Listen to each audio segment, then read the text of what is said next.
Introduction. Hello students, look at this picture. The picture shows that a boy is playing cricket.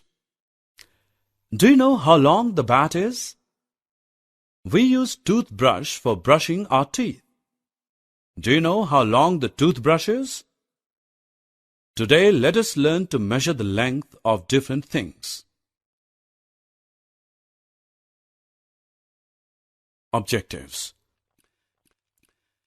At the end of this lesson, you'll be able to find the length of objects, measure the length with the help of a scale.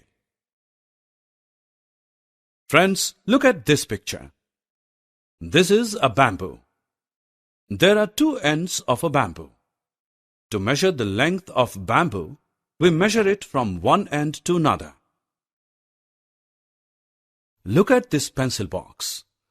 The length of pencil box is from its one end to another. Look at this computer screen. Can you find out the length of computer screen?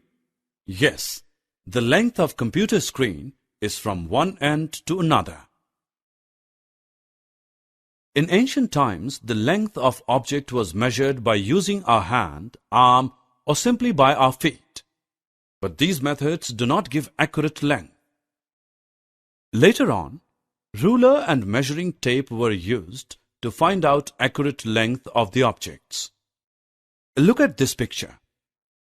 This is a ruler, or commonly known as scale. It is used to measure the length of small objects like pencil, pencil box, eraser, photo frame, and mirror.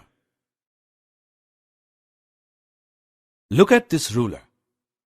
Its margins show many divisions. Each division is equal to 1 centimeter. The numbers are written from 0 to 15. From 0 to 5, we get 5 centimeters. From 0 to 11, we get 11 centimeters. From 0 to 15, we get 15 centimeters.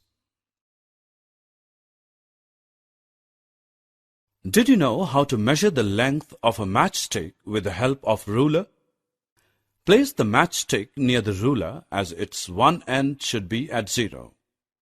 The number written is 5. Therefore, it is 5 centimeters long.